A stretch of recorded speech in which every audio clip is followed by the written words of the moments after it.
I will be doing the post-mortem analyses for both characters as a separate video, as the inclusion of that segment is turning my short-form videos into long-form videos. Also, doing it as a separate video allows me to go into more detail.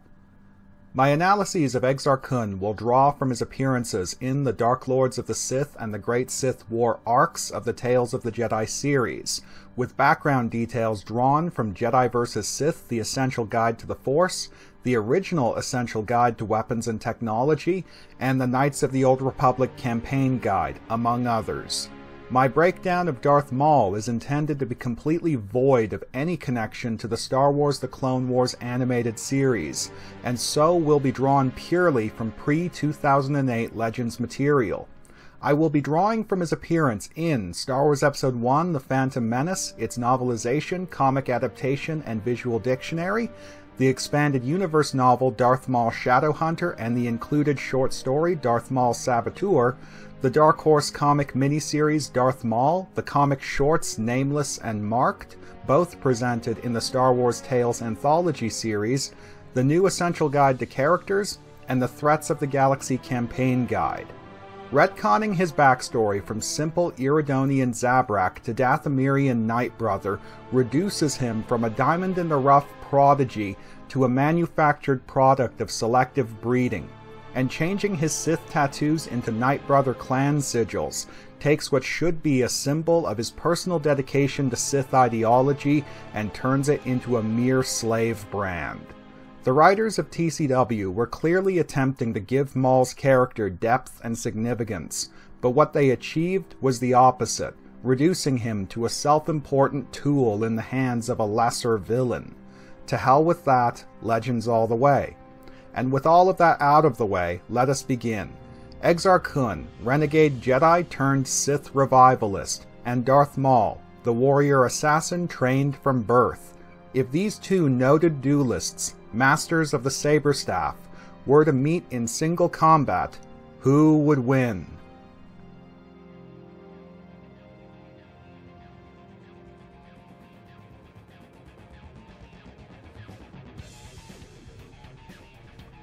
Though Exar Kun clearly had some exposure to advanced Jedi lore, his training under Vodosiask Boss was focused on practical skills and physical combat.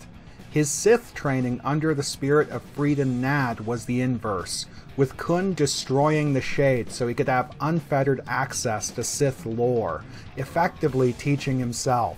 He bolstered his exceptional power with the Amulet of Naga Sadow, the artifact producing blasts of darkside energy, projecting illusions, and allowing him to utilize invasive telepathy and mind control.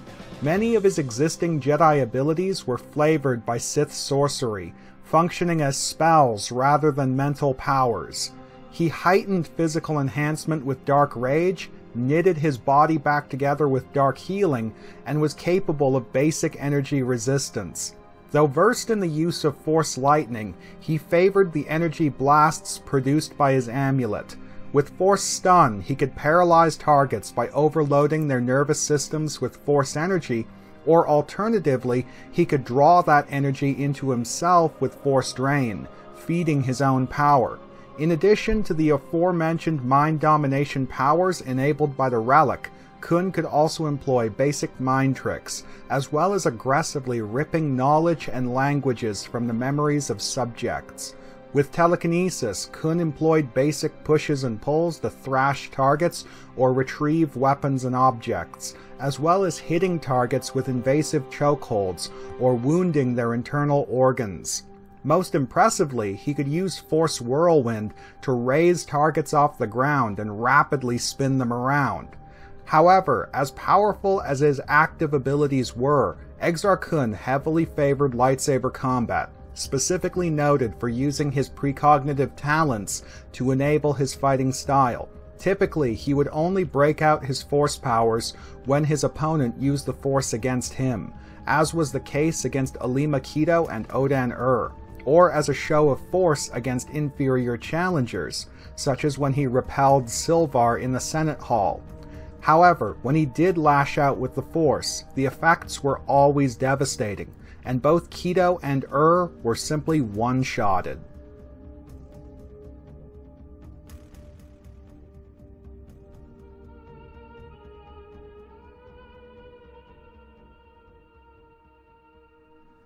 Darth Maul was a fanatical follower of Sith ideology, indoctrinated in the ways of the dark side by Darth Sidious. Trained since childhood as a warrior assassin, Maul balanced extreme dark side channeling with disciplined martial skill. However, despite his extreme reverence for Sith philosophy, Maul's exposure to the more arcane aspects of Sith lore was minimal. Instead, his skill set and training centered around mundane stealth and infiltration, possessing only the most conventional active abilities.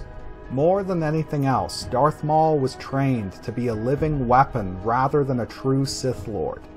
Intense martial arts training gave him total control over his body, allowing him to focus through pain and injury, while his use of physical enhancement was driven by dark rage. The Night Sister Michaela attributed Maul's ability to resist Force lightning to his Sith training, though Maul was incapable of either projecting the infernal energy nor actively defending through Tutaminis. He relied on his Force senses to track and identify targets, and was capable of influencing the weak-willed with mind tricks. His training with Mekuduru allowed him to perceive the internal structure of machinery, which is no doubt the manner in which he sensed the presence of droids, a feat most Force wielders found to be almost impossible. However, Maul's use of Force concealment was based around cutting himself off from the Force rather than the Quaytech meditation, a significant example of his ignorance of advanced Sith techniques. An adept telekinetic, he thrashed targets with Force push, throttled them with Force grip, influenced his environment with Force throw, and deflected telekinetic attacks with Force shield. Darth Maul typically used his active abilities to supplement physical combat and covert operations by influencing his environment. However, he considered the use of direct Force strikes to be a desperation tactic and a sign of weakness, employing such attacks only as a last resort.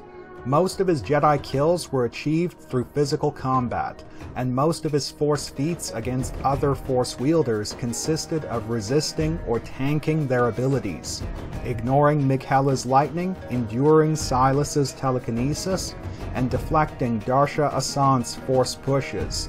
And when he did lash out with his own abilities, he relied on the environment to dispatch forceful adversaries rather than his own power.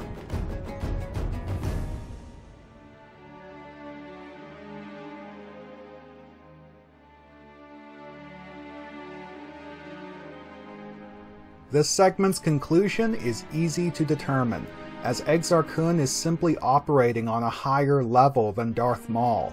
Not only did Kun have unfettered access to Sith lore and a Sith amulet that amplified his powers, but he also has Maul's training restrictions working for him. Maul was trained to be a living weapon, and most of his skill set was intended to either enable or supplement physical combat and covert operations. As a result, most of Maul's direct combative abilities are conventional, and nothing that Kun hasn't seen before. By contrast, Kun's mastery of Sith sorcery provides him with various abilities that are outside of Maul's knowledge and experience. For example, I don't see Maul's resistance against Force lightning as being particularly effective against the dark energy blasts projected by Kun's amulet.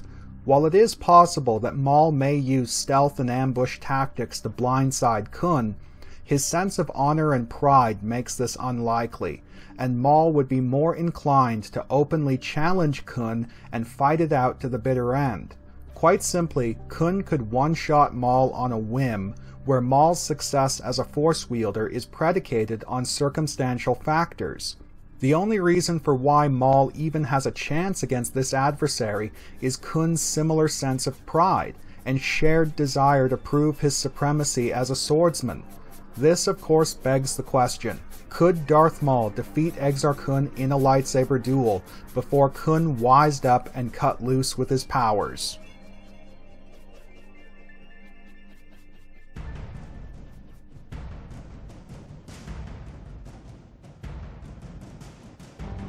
A youthful human male, Exar Kun boasted a towering muscular physique, built up by extensive Jedi combat training under Vodosiyosk Boss. He was experiencing the early onset of dark side degradation, his veins showing through his pale skin and his eyes occasionally glowing red, though his physical capabilities were not yet impaired. His primary attributes were strength and dexterity, which enabled both his exceptional lightsaber skills and his ruthless use of hand-to-hand combat. Demonstrating only moderate agility, he favored nimble footwork and grounded postures. Though his exceptional resiliency allowed him to survive several life-threatening injuries, Kun was undisciplined, losing his composure whenever he took a hit, either lashing out in a blind rage or simply cutting and running.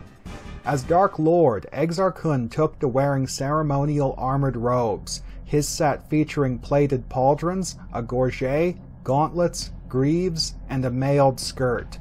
All of the plates were dark armor components, created through Sith alchemy and therefore boasting a partial resistance against lightsabers.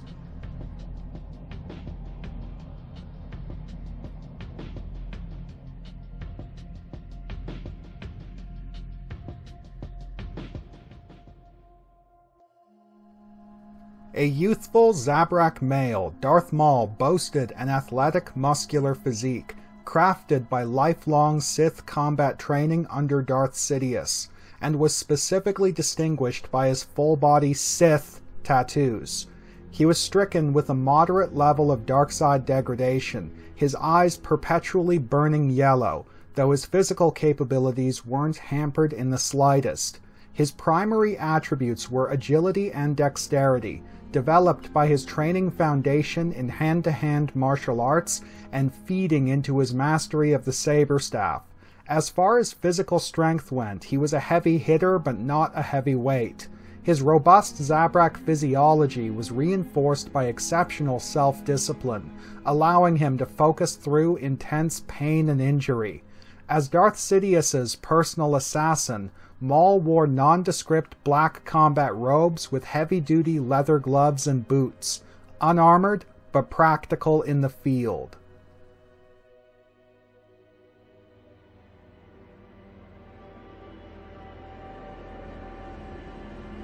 Exar Kun is certainly an impressive specimen, but as far as raw physical ability goes, he's been content to coast on talent rather than truly develop, capitalizing on his strongest attributes, but simply working around his weaknesses rather than truly addressing them. By contrast, Darth Maul has been put through the gauntlet since a young age, developing his robust Zabrak physique to its nth. Kun does have a strength advantage over Maul, but Maul is nimbler and much better at taking hits. Kun's armor only protects his shoulders and lower limbs, and is no defense against Maul's physical combat skill. One factor that I wish to address directly is Exar Kun's Sith amulet, comprised of his left-hand gauntlet and pauldron. Though the amulet prevented Kun from feeling any pain when its powers withered his hand, I believe that this only pertains to injuries caused by the amulet. However, if the artifact truly prevents Kun from feeling any pain at all, I will concede that this is in keeping with Exar Kun's trend of circumventing practical weaknesses with workarounds. But otherwise, advantage to Maul.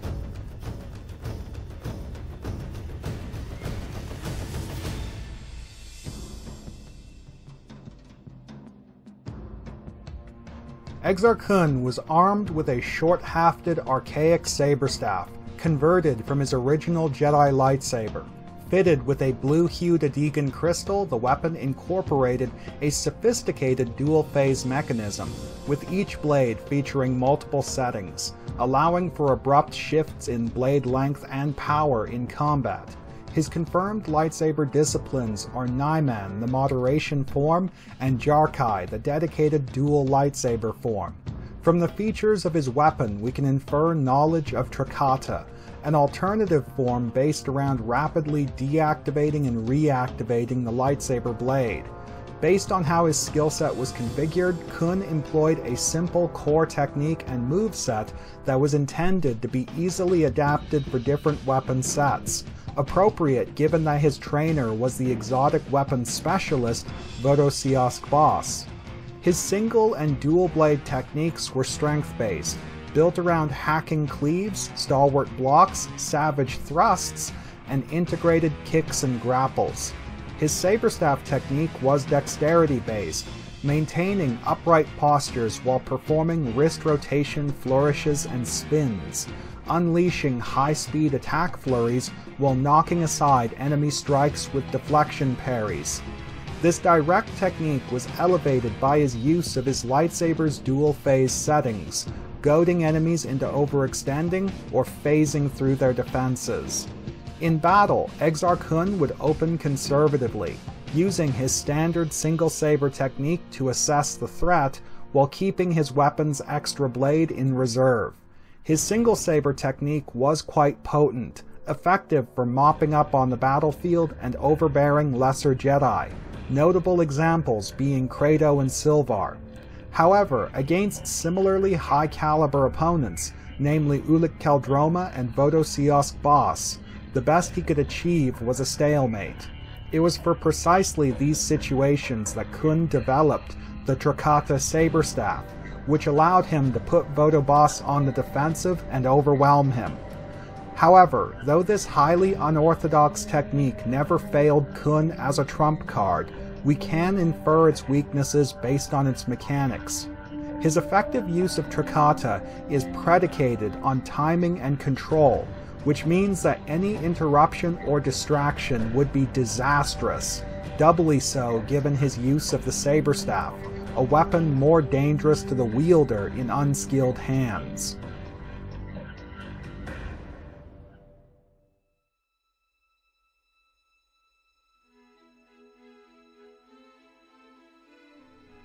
Darth Maul was armed with a traditional saberstaff, featuring the common lengthened haft and fitted with 4 red-hued synthetic crystals.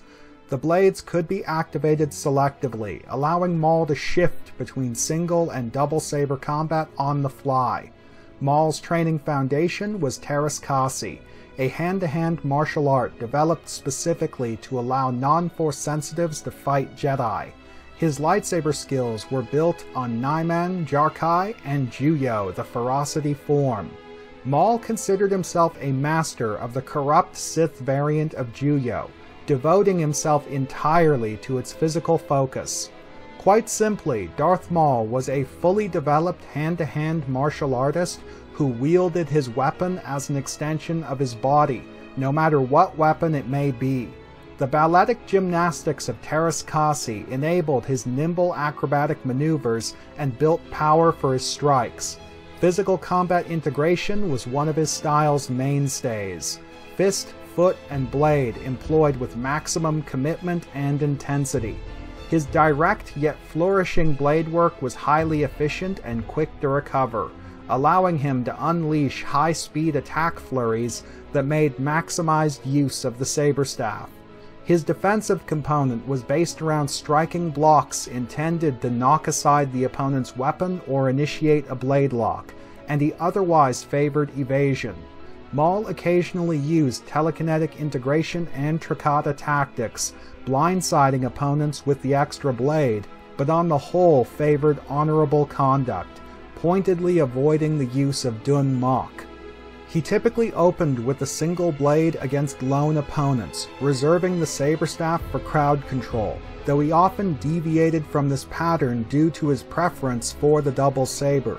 His usual first response was to go all out on the opponent with direct offense, sustaining the assault until they go down, as he demonstrated against Mikhella, Anun Bandara, and Qui-Gon Jinn. However, as witnessed against Ciolo Ermanka and Obi-Wan Kenobi, this total offense left him open to counters. When unable to overwhelm the opponent directly, Maul adopted a slippery defensive stance, alternating between various dodge and counter combos. Against the most determined opponents, he finally broke out his force abilities.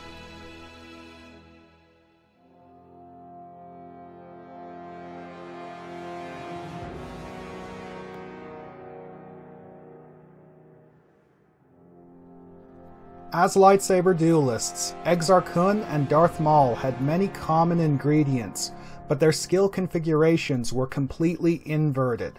Maul was an advanced hand-to-hand martial artist who wielded his weapon as an extension of his body, where Kun was an advanced weapons specialist who employed his body as another weapon. This difference is represented in their distinct lightsaber designs, with Kun's heavily customized saber staff functioning as several weapons in one, where Maul's more straightforward version was optimized for his highly physical fighting style. Both Kun and Maul typically kept their saber staffs in reserve and opened with traditional single saber techniques, though both have deviated from this pattern. In Maul's case, changing his weapon's configuration is simply a matter of exchanging move sets, as his style's core function and execution remains the same either way. And however Maul chooses to engage Kun, he has the edge over Kun's single saber style.